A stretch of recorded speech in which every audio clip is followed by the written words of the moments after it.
ನಮಸ್ತೆ ಎಲ್ಲರಿಗೂ ಮತ್ತೊಮ್ಮೆ ನನ್ನ ಚಾನಲ್ಗೆ ಹಾರ್ದಿಕ ಸ್ವಾಗತ ಸುಸ್ವಾಗತ. ಯಾರೆಲ್ಲ ನನ್ನ ಚಾನಲನ್ನು ಸಬ್ಸ್ಕ್ರೈಬ್ ಮಾಡಿಲ್ಲ ದಯವಿಟ್ಟು ಸಬ್ಸ್ಕ್ರೈಬ್ ಮಾಡಿ. ನಿಮ್ಮ ಸಪೋರ್ಟ್ ನನಗೆ ತುಂಬ ಮುಖ್ಯ. ಬಂದೆ ನಾಳೆಯ ಸಂಚಿಕೆಯಲ್ಲಿ ನಂದಗೋಕುಲ ಸೀರಿಯಲ್ನಲ್ಲಿ ಏನೆಲ್ಲ ನಡೆಯಲಿದೆ ಅನ್ನೋದನ್ನು ಸುಂದರವಾಗಿ ನೋಡೋಣ. ಇವತ್ತಿನ ಸಂಚಿಕೆಯ ಆರಂಭದಲ್ಲೇ ಪ್ರಿಯಾ ಮತ್ತು ಮಾಧವನಿಗೆ ತಾಳಿಯ ಶಾಸ್ತ್ರ ನಡೆಯುವ ಸಂಭ್ರಮದ ದೃಶ್ಯ ಬರುತ್ತದೆ. ಪ್ರಿಯಾ ಮತ್ತು ಮಾಧವನನ್ನು ಹಸೆಮನೆಯ ಮೇಲೆ ಕೂರಿಸಿ ಎಲ್ಲರ ಸಮ್ಮುಖದಲ್ಲಿ ತಾಳಿ ಶಾಸ್ತ್ರವನ್ನು ನೆರವೇರಿಸುತ್ತಾರೆ. ಆ ಕ್ಷಣದಲ್ಲಿ ಮನೆಯವರೆಲ್ಲರ ಮುಖದಲ್ಲಿ ಸಂತೋಷ ಕಾಣಿಸುತ್ತದೆ. ವಿಶೇಷವಾಗಿ ನಂದಾ ಮತ್ತು ಗಿರಿಜಾಗೆ ತುಂಬ ಖುಷಿಯಾಗುತ್ತದೆ. ನಾನು ಆಸೆಪಟ್ಟ ಹಾಗೆ ನಮ್ಮ ಮಾಧವನಿಗೆ ಒಳ್ಳೆಯ ಹುಡುಗಿ ಸಿಕ್ಕಿದ್ದಾಳೆ, ಇವತ್ತಿನ ನನ್ನ ಒಂದು ದೊಡ್ಡ ಜವಾಬ್ದಾರಿ ಮುಗಿಯಿತು ಅಂತ ನಂದ ಸಂತೋಷದಿಂದ ಹೇಳುತ್ತಾರೆ. ಆದರೆ ಗಿರಿಜಾ ಕೂಡಲೇ ಯಾಕೆ ನೀವು ಈಗಲೇ ಜವಾಬ್ದಾರಿ ಮುಗಿಯಿತು ಅಂತ ಹೇಳ್ತೀರಾ? ಇನ್ನೂ ಮಕ್ಕಳಿಗೆ ಮದುವೆ ಆಗಿದೆ ಅಷ್ಟೇ, ಮುಂದೆ ಮೊಮ್ಮಕ್ಕಳನ್ನು ನೋಡಬೇಕು, ಅವರ ಜೊತೆ ಆಟವಾಡಬೇಕು, ನಾವು ಅಜ್ಜ ಅಜ್ಜಿ ಆಗಬೇಕು ಅಂತ ನಗುತ್ತಾ ಹೇಳುತ್ತಾರೆ. ಈ ಮಾತು ಕೇಳಿದಾಗ ಎಲ್ಲರಿಗೂ ಖುಷಿಯಾಗುತ್ತದೆ. ಆದರೆ ಇದೇ ಸಮಯದಲ್ಲಿ ಪ್ರಿಯಾ ಮಾತ್ರ ಮನಸ್ಸಿನೊಳಗಡೆ ದೊಡ್ಡ ಭಯವನ್ನು ಇಟ್ಟುಕೊಂಡು ನಿಂತಿರುತ್ತಾಳೆ.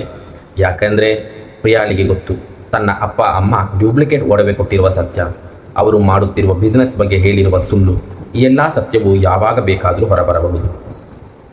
ಒಂದು ಕಡೆ ಮನೆಯವರೆಲ್ಲರೂ ಪ್ರಿಯಾ ಮತ್ತು ಮಾಧವನ ಹೊಸ ಜೀವನದ ಬಗ್ಗೆ ಕನಸು ಕಾಣುತ್ತಿದ್ದರೆ, ಇನ್ನೊಂದು ಕಡೆ ಪ್ರಿಯಾಳ ಮನಸ್ಸಿನಲ್ಲಿ ಮಾತ್ರ ಈ ಸತ್ಯ ಯಾವಾಗ ಹೊರಗೆ ಬರುತ್ತೋ, ಗೊತ್ತಾದ ಮೇಲೆ ನನ್ನ ಸಂಸಾರ ಏನಾಗುತ್ತೋ ಅನ್ನೋ ಭಯ ಕಾಡುತ್ತಿರುತ್ತದೆ.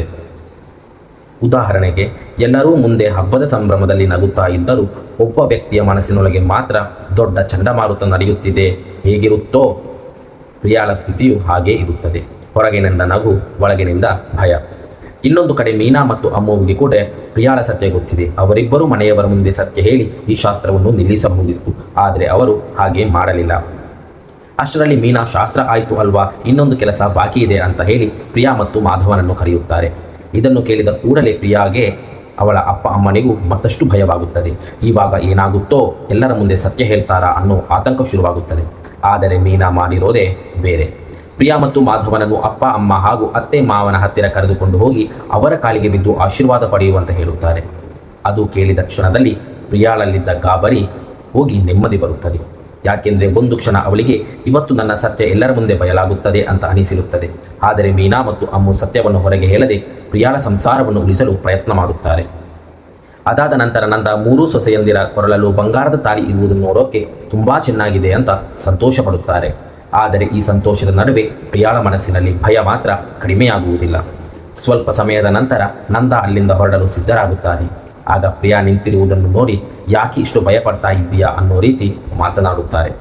ಆಗ ಪ್ರಿಯಾ ತನ್ನ ಮನಸ್ಸಿನ ನೋವನ್ನು ಹೇಳಿಕೊಳ್ಳುತ್ತಾಳೆ. ಮೀನಾ ಮತ್ತು ಅಮ್ಮು ಇನ್ನು ಯಾರಿಗೂ ಸತ್ಯ ಹೇಳಲಿಲ್ಲ, ಆದರೆ ಯಾವ ಕ್ಷಣದಲ್ಲಿ ಬೇಕಾದರೂ ಅವರು ಸತ್ಯ ಹೇಳಬಹುದು. ಈ ಬಾರಿ ಅತ್ತೆ ಮಾವ ನನ್ನನ್ನು ಕ್ಷಮಿಸದೇ ಇರಬಹುದು, ಯಾಕೆಂದರೆ ಅವರಿಂದ ನಾನು ದೊಡ್ಡ ದೊಡ್ಡ ಸತ್ಯವನ್ನೇ ಮುಚ್ಚಿಟ್ಟಿದ್ದೇನೆ. ಇನ್ನು ಈ ಮನೆಯಲ್ಲಿ ನನ್ನ ಋಣ ಮುಗಿಯಿತು ಅಂತ ಹೇಳುತ್ತಾ ಪ್ರಿಯಾ ಕಣ್ಣೀರಿಡುತ್ತಾಳೆ. ಇದು ನಿಜಕ್ಕೂ ಪ್ರೇಕ್ಷಕರ ಮನಸ್ಸಿಗೆ ತಟ್ಟುವ ದೃಶ್ಯ.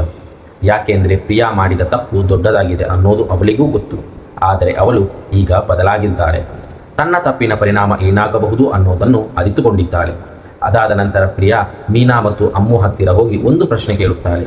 ನಿಮಗೆ ಸತ್ಯ ಗೊತ್ತಿದೆ, ನನ್ನ ಅಪ್ಪ ಅಮ್ಮ ಡ್ಯೂಪ್ಲಿಕೇಟ್ ಒಡವೆ ಕೊಟ್ಟಿದ್ದಾರೆ ಅನ್ನೋ ಸತ್ಯ ಗೊತ್ತಿದೆ, ಅವರು ಬಿಸ್ನೆಸ್ ಮಾಡ್ತಾ ಇಲ್ಲ ಅನ್ನೋ ಸತ್ಯವೂ ಗೊತ್ತಿದೆ, ಆದರೂ ನೀವು ಯಾಕೆ ಇಷ್ಟು ದಿನ ಮನೆಯವರ ಮುಂದೆ ಹೇಳಲಿಲ್ಲ ಅಂತ ಕೇಳುತ್ತಾಳೆ. ಆಗ ಮೀನಾ ಮತ್ತು ಅಮ್ಮು ಒಬ್ಬರ ಮುಖವನ್ನೊಬ್ಬರು ನೋಡಿಕೊಳ್ಳುತ್ತಾರೆ. ಅವರು ಹೇಳುವ ಮಾತು ತುಂಬ ಭಾವುಕವಾಗುತ್ತದೆ. ನಿನ್ನ ಅಪ್ಪ ಅಮ್ಮ ನಿನಗೆ ಮದುವೆ ಮಾಡಬೇಕು ಅಂತ ಸುಳ್ಳು ಹೇಳಿದ್ದು ತಪ್ಪೆ, ಆದರೆ ಆ ಸತ್ಯವನ್ನು ನಾವು ಹೋಗಿ ಅತ್ತೆ ಮಾವನ ಮುಂದೆ ಹೇಳಿ ನೀನು ಅವರಿಂದ ದೂರ ಆಗುವುದನ್ನಾಗಲಿ ಮಾಧವನಿಂದ ದೂರ ಆಗುವುದನ್ನಾಗಲಿ ನಮ್ಮ ಕಣ್ಣಿಂದ ನೋಡೋಕೆ ಆಗೋದಿಲ್ಲ. ನೀನು ಈಗ ಈ ಮನೆಯ ಸೊಸೆಯಾಗಿದ್ದೀಯಾ, ಈ ಮನೆ ಯಾವಾಗಲೂ ಒಟ್ಟಾಗಿರಬೇಕು ಅನ್ನೋದೇ ನಮ್ಮ ಆಸೆ ಅಂತ ಹೇಳುತ್ತಾರೆ. ಈ ಮಾತು ಕೇಳಿದ ಪ್ರಿಯಾಳ ಕಣ್ಣಲ್ಲಿ ನೀರು ಬರುತ್ತದೆ. ಅವಳು ಕೂಡ ತನ್ನ ಹಿಂದಿನ ತಪ್ಪುಗಳನ್ನು ನೆನಪಿಸಿಕೊಳ್ಳುತ್ತಾಳೆ. ನಾನು ನಿಮ್ಮನ್ನು ಎಷ್ಟೋ ಸಲ ಅಪಾರ್ಥ ಮಾಡಿಕೊಂಡಿದ್ದೇನೆ, ನಿಮಗೆ ಎಷ್ಟು ಬಾರಿ ತೊಂದರೆ ಕೊಟ್ಟಿದ್ದೇನೆ, ಆದರೂ ಇಷ್ಟು ದೊಡ್ಡ ಸತ್ಯ ಗೊತ್ತಿದ್ದರೂ ನನ್ನ ಕುಟುಂಬ ನನ್ನ ಸಂಸಾರ ಉಳಿಯಬೇಕು ಅಂತ ನೀವು ಯೋಚಿಸುತ್ತಿದ್ದೀರಲ್ಲ, ನಿಮ್ಮಂತಹ ತಂಗಿಯರು ಸಿಗೋಕ್ಕೆ ನಾನು ಪುಣ್ಯ ಮಾಡಿದ್ದೀನಿ ಅಂತ ಪ್ರಿಯಾ ಭಾವುಕಲಾಗುತ್ತಾಳೆ. ಇದು ನಿಜಕ್ಕೂ ಅಕ್ಕ ತಂಗಿಯ ಸಂಬಂಧದ ಒಂದು ಸುಂದರ ಉದಾಹರಣೆ. ತಪ್ಪು ಮಾಡಿದಾಗ ದೂರ ಹೋಗುವುದು ಸುಲಭ, ಆದರೆ ಒಬ್ಬರ ತಪ್ಪನ್ನು ಅರ್ಥ ಮಾಡಿಕೊಂಡು ಅವರ ಜೀವನ ಹಾಳಾಗದಂತೆ ಬೆಂಬಲವಾಗಿ ನಿಲ್ಲುವುದು ತುಂಬ ದೊಡ್ಡ ಮನಸ್ಸಿಗೆ ಬೇಕಾದ ಕೆಲಸ. ಆದರೆ ಮೀನಾ ಮತ್ತು ಅಮ್ಮು ಕೂಡ ಒಂದು ಮುಖ್ಯವಾದ ಮಾತು ಹೇಳುತ್ತಾರೆ. ನಾವು ನಿನ್ನನ್ನು ಕಾಪಾಡಬೇಕು ಅಂತ ಸತ್ಯ ಮುಚ್ಚಿಟ್ಟಿದ್ದೇವೆ, ಆದರೆ ಈ ಸತ್ಯವನ್ನು ಶಾಶ್ವತವಾಗಿ ಮುಚ್ಚಿಡಲು ಸಾಧ್ಯವಿಲ್ಲ. ನಿನ್ನ ಮಾವನಿಗೆ ಸುಳ್ಳು ಹೇಳುವುದು ಇಷ್ಟವಿಲ್ಲ. ಈ ಸತ್ಯ ಬೇರೆ ಯಾರಿಂದಲಾದರೂ ಗೊತ್ತಾದರೆ ಸಮಸ್ಯೆ ಇನ್ನೂ ದೊಡ್ಡದಾಗಬಹುದು. ಅದಕ್ಕಿಂತ ನೀನೇ ಸರಿಯಾದ ಸಮಯ ನೋಡಿ ಸತ್ಯವನ್ನು ಹೇಳುವುದು ಒಳ್ಳೆಯದು ಅಂತ ಸಲಹೆ ಕೊಡುತ್ತಾರೆ. ಆಗ ಪ್ರಿಯಾ ಕೂಡ ಅದನ್ನು ಒಪ್ಪಿಕೊಳ್ಳುತ್ತಾನೆ. ನಿಜ ಎಷ್ಟು ದಿನ ಅಂತ ಈ ಸುಳ್ಳಿನ ಭಯದಿಂದ ಜೊತೆಯಲ್ಲಿ ಬದುಕಲಿ? ಪ್ರತಿಕ್ಷಣವು ಸತ್ಯ ಗೊತ್ತಾದರೆ ನನ್ನನ್ನು ಮನೆಯಿಂದ ಹೊರಗೆ ಕಳುಹಿಸಿ ಬಿಡುತ್ತಾರಾ, ನನ್ನ ಗಂಡ ನನ್ನನ್ನು ಬಿಟ್ಟು ಬಿಡುತ್ತಾರಾ ಅನ್ನೋ ಭಯದಲ್ಲೇ ಇರೋಕೆ ಆಗಲ್ಲ. ಅವರು ಯಾವ ಶಿಕ್ಷೆ ಕೊಟ್ಟರೂ ಸ್ವೀಕರಿಸುತ್ತೇನೆ, ಆದರೆ ಇನ್ನು ಸತ್ಯವನ್ನು ಮುಚ್ಚಿಡಬಾರದು ಅಂತ ನಿರ್ಧಾರ ಮಾಡುತ್ತಾರೆ. ಇದು ಪ್ರಿಯಾಳ ಪಾತ್ರದಲ್ಲಿ ಒಂದು ದೊಡ್ಡ ಬದಲಾವಣೆ. ಹಿಂದೆ ತನ್ನ ತಪ್ಪನ್ನು ಮುಚ್ಚಿಕೊಳ್ಳಲು ಪ್ರಯತ್ನ ಮಾಡುತ್ತಿದ್ದ ಪ್ರಿಯಾ ಈಗ ತನ್ನ ತಪ್ಪಿಗೆ ಶಿಕ್ಷೆ ಬಂದರೂ ಸ್ವೀಕರಿಸಲು ಸಿದ್ಧಲಾಗಿದ್ದಾಳೆ. ಆದರೆ ಅಷ್ಟರಲ್ಲಿ ಮಾಧವ ಕೂಡ ಪ್ರಿಯಾಳನ್ನು ಗಮನಿಸುತ್ತಾನೆ. ಬೆಳಿಗ್ಗೆಯಿಂದ ನಿನ್ನನ್ನು ನೋಡ್ತಾ ಇದ್ದೇನೆ, ಯಾಕೋ ಒಂಥರ ಇದ್ದೀಯಾ? ಏನಾದರೂ ಸಮಸ್ಯೆ ಇದೆಯಾ? ನನಗೆ ಏನಾದರೂ ಹೇಳಬೇಕಾ ಅಂತ ಮಾಧವ ಕೇಳುತ್ತಾನೆ. ಈ ಪ್ರಶ್ನೆ ಕೇಳಿದಾಗ ಪ್ರಿಯಾಳ ಮನಸ್ಸಿನಲ್ಲಿ ಮತ್ತೆ ದೊಡ್ಡ ಗೊಂದಲ ಶುರುವಾಗುತ್ತದೆ. ಒಂದು ಕಡೆ ಈಗಲೇ ಸತ್ಯ ಹೇಳಿಬಿಡಬೇಕು ಅನ್ನಿಸುತ್ತದೆ, ಇನ್ನೊಂದು ಕಡೆ ಇಲ್ಲ, ಸರಿಯಾದ ಸಮಯ ನೋಡಿ ಹೇಳಬೇಕು ಅನ್ನಿಸುತ್ತದೆ. ಕೊನೆಗೆ ಪ್ರಿಯಾ ಸದ್ಯಕ್ಕೆ ಏನೂ ಹೇಳದೆ ಸುಮ್ಮನಾಗುತ್ತಾಳೆ. ಆದರೆ ಕತೆ ಇಲ್ಲಿಗೆ ಮುಗಿಯುವುದಿಲ್ಲ. ಈ ಕಡೆ ಪ್ರಿಯಾಳ ಅಪ್ಪ ಅಮ್ಮ ಕೂಡ ತುಂಬ ಚಿಂತೆಯಲ್ಲಿ ಇರುತ್ತಾರೆ. ಮೀನಾ ಮತ್ತು ಅಮ್ಮು ಸತ್ಯ ಗೊತ್ತಿದ್ದರೂ ಪ್ರಿಯಾಳ ಸಂಸಾರ ಉಳಿಸಲು ಅದನ್ನು ಮನೆಯವರ ಮುಂದೆ ಹೇಳದೆ ಇದ್ದಾರೆ ಅನ್ನೋದು ಅವರಿಗೆ ಗೊತ್ತಾಗುತ್ತದೆ. ಅವರೂ ಕೂಡ ಇವತ್ತು ಹೇಗೋ ನಮ್ಮ ಮಗಳ ಜೀವ ಉಳಿಯಿತು, ಆದರೆ ಯಾವಾಗಲೂ ಹೀಗೆ ಸತ್ಯ ಮುಚ್ಚಿಡಲು ಸಾಧ್ಯವಿಲ್ಲ. ಮುಂದೊಂದು ದಿನ ಸತ್ಯ ಗೊತ್ತಾದರೆ ಆನಂದ ಸುಮ್ಮನೇ ಇರಲ್ಲ. ಪ್ರಿಯಾಳನ್ನು ಮನೆಯಿಂದ ಹೊರಗೆ ಕಳುಹಿಸಬಹುದು ಅಂತ ಭಯಪಡುತ್ತಾರೆ.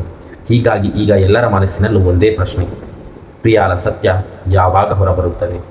ನಂದಂಗೆ ಸತ್ಯ ಗೊತ್ತಾದರೆ ಏನಾಗಬಹುದು? ಮಾಧವನಿಗೆ ತನ್ನ ಹೆಂಡತಿ ಇಷ್ಟು ದೊಡ್ಡ ಸತ್ಯ ಮುಚ್ಚಿಟ್ಟಿದ್ದಾಳೆ ಅನ್ನೋದು ಗೊತ್ತಾದರೆ ಅವನ ಪ್ರತಿಕ್ರಿಯೆ ಹೇಗಿರುತ್ತೆ?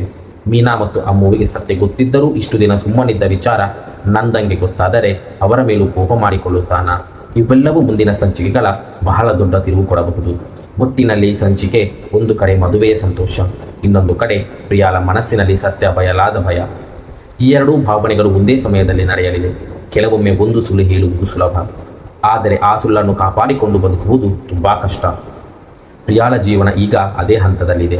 ಅವಳು ಸತ್ಯ ಹೇಳಿ ತನ್ನ ಸಂಸಾರವನ್ನು ಉಳಿಸಿಕೊಳ್ಳುತ್ತಾಳಾ, ಅಥವಾ ಸತ್ಯ ಹೊರಬಂದು ಅವಳ ಬದುಕಿನಲ್ಲಿ ದೊಡ್ಡ ಬಿರುಗಾಳಿ ಎದ್ದೇಳುತ್ತಾ? ವೀಕ್ಷಕರಾದ ನೀವು ಕಾಮೆಂಟ್ನಲ್ಲಿ ತಪ್ಪದೇ ತಿಳಿಸಿ. ಯಾರೆಲ್ಲ ನನ್ನ ಚಾನಲನ್ನು ಸಬ್ಸ್ಕ್ರೈಬ್ ಮಾಡಿಲ್ಲ, ದಯವಿಟ್ಟು ಸಬ್ಸ್ಕ್ರೈಬ್ ಮಾಡಿ. ನಿಮ್ಮ ಸಪೋರ್ಟ್ ನನಗೆ ತುಂಬ ಮುಖ್ಯ. ವಿಡಿಯೋ ನೋಡಿದ್ದಕ್ಕಾಗಿ ಧನ್ಯವಾದಗಳು. ಮುಂದಿನ ವಿಡಿಯೋದಲ್ಲಿ ಮತ್ತೆ ಭೇಟಿಯಾಗೋಣ.